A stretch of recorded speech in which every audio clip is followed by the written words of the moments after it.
ಬಸವರಾಜ್ ಪಂಡಿತ್ ಗುರೂಜಿ ಬಸವ ಕಲ್ಯಾಣ ಅನುಭವ ಮಂಟಪ. ಕುರಾನ್ ಕಾರ್ಯಕ್ರಮವು ಕುರಾನ್ ಪ್ರವಚನ ಕಾರ್ಯಕ್ರಮವು ಅದ್ಭುತವಾಗಿ ಮೂಡಿ ಬಂತು. 3 ದಿನ ಹೇಳಲಿಕ್ಕೆ ಆಗೋದಿಲ್ಲ, ಅಷ್ಟೊಂದು ಸಂತೋಷ ತುಂಬಿ ಹೃದಯ ತುಂಬಿ ಬರ್ತಾಯಿದೆ. ಅಂಥ ಅದ್ಭುತ ವಿಚಾರಗಳನ್ನ ನಮಗೆ ಮೊಹಮ್ಮದ್ ಕುನ್ನಿ ಸಾಹೇಬರು ತಿಳಿಸ್ಕೊಟ್ಟಿದ್ದಾರೆ.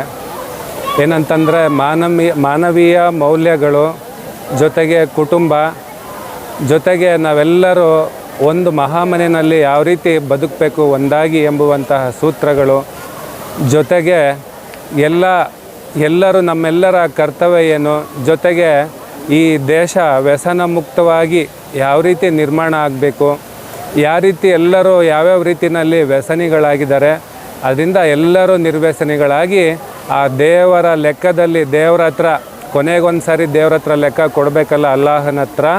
ಆ ಲೆಕ್ಕವನ್ನು ಯೋಚನೆ ಮಾಡಿ ತಪ್ಪು ಮಾಡ್ದಂಗೆ ಸರಿದಾರಿನಲ್ಲಿ ನಾವು ವಿಶ್ವ ಕುಟುಂಬಿಗಳು ಅಂತೇಳಿ ಬದುಕೋಣ ಎಂಬುವಂಥ ಸೂತ್ರಗಳನ್ನ ಇಲ್ಲಿ ಕೊಟ್ಟಿದೆ. ಜೊತೆಗೆ ಒಬ್ಬ ದೇವನು ಇಬ್ಬರು ಮೂವರು ದೇವರೆಂದು ಉಬ್ಬಿ ಮಾತನಾಡಬೇಡ, ಒಬ್ಬನೇ ಕಾಣಿರೋ.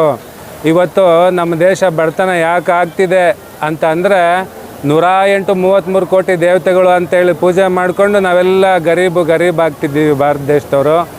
ಅದಕ್ಕೆ ನಾವು ಸಿರಿವಂತರಾಗಬೇಕಂತಂದರೆ ನಿರಾಕಾರ ಒಬ್ಬ ದೇವನನ್ನು ಪೂಜೆ ಮಾಡಿದ್ರೆ ಮಾತ್ರ ನಮ್ಮ ದೇಶ ಸಿರಿವಂತ ಆಗೋದು ಎಂಬುವಂಥ ಸೂತ್ರವನ್ನು ಇಲ್ಲಿ ತಿಳಿಸಿದ್ದಾರೆ. ಅದಕ್ಕೆ ಹುಟ್ಟು ಸಾವು ಇರುವಂಥವು ದೇವತೆಗಳಲ್ಲವು ಮನುಷ್ಯರು. ದೇವನಿಗೆ ಹುಟ್ಟಿಲ್ಲ, ಸಾವಿಲ್ಲ, ಹೆಸರಿಲ್ಲ, ಅಶ್ವೇ ಇಲ್ಲ, ತೃಷ ಇಲ್ಲ. ಈ ಜಗತ್ತೆಲ್ಲ ನಿರ್ನಾಮ ಆದ್ರೂ ಒಬ್ಬನೇ ಶಾಶ್ವತವಾಗಿ ಇರೋ ಅಂಥವನು. ಅವನಿಗೆ ಪ್ರತಿಯಾಗಿ ಇನ್ನೊಂದು ದೇವನಿಲ್ಲ. ಆ ದೇವನಿಗೆ ಅಲ್ಲಹ, ಮಹದೇವ, ಸರ್ವಶಕ್ತ, ಆದಿಶಕ್ತಿ ಅಂತೇಳಿ ಕರೀತಾರೆ. ಹೆಸರು ಹಲವು, ಆದರೆ ಒಂದೇ. ಆದರೆ ಒಂದೊಂದು ಹೆಸರಿಗೆ ಒಂದೊಂದು ದೇವತೆಗಳನ್ನ ಪೂಜಾರಿಗಳು ನಿರ್ಮಾಣ ಮಾಡಿದ್ದಾರೆ. ಈ ಪೂಜಾರಿ ಆಟಗಳು ನಿಲ್ಲಬೇಕು.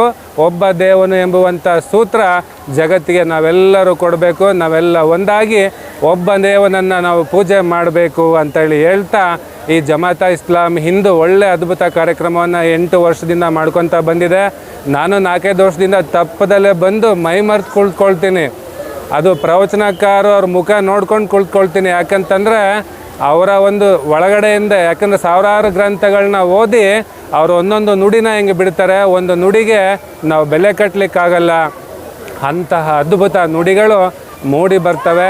ಅದಕ್ಕೆ ನಾವೆಲ್ಲರೂ ಇಂಥ ಪ್ರವಚನಗಳಲ್ಲಿ ಪಾಲ್ಗೊಂಡು ನಾವೆಲ್ಲರೂ ಸಮಾನತೆಯನ್ನು, ಶಾಂತಿ, ಈ ಬಸವ ಕಲ್ಯಾಣ 12ನೇ ಶತಮಾನದಲ್ಲಿ ಶಾಂತಿಯನ್ನು ಇವನಾರವ ಎಂದೆನಿಸದಿರಯ್ಯ, ಇವ ನಮ್ಮವ ಎಂದೆನಿಸಯ್ಯ ಅಂತಂತು ಇವನು ಅಂತ ಹೇಳಿ ಕರಿಬೇಡಿ. ಎಲ್ಲರೂ ನಮ್ಮವರು ಬನ್ನಿ, ಏನ ಬಂದಿರಿ ಅದುಳ ವಿದ್ಯರೆ ಎಂದೆಡೆ ನಿಮ್ಮ ಮೈಸಿರಿ ಆರಿಬಹುದೇ, ಬನ್ನಿ ಕುಳಿತುಕೊಳ್ಳಿ, ನಿಮ್ಮ ಕಷ್ಟ ಏನು ಸುಖ ಏನು ಅಂತೇಳಿ ಮನುಷ್ಯರನ್ನ ಪ್ರೇಮಿಸೋಣ ಎಂಬುವಂಥ ಸೂತ್ರ ಇಲ್ಲಿ ಕುರಾನ್ ಗ್ರಂಥದಲ್ಲಿದೆ, ವಚನಗಳಲ್ಲಿದೆ.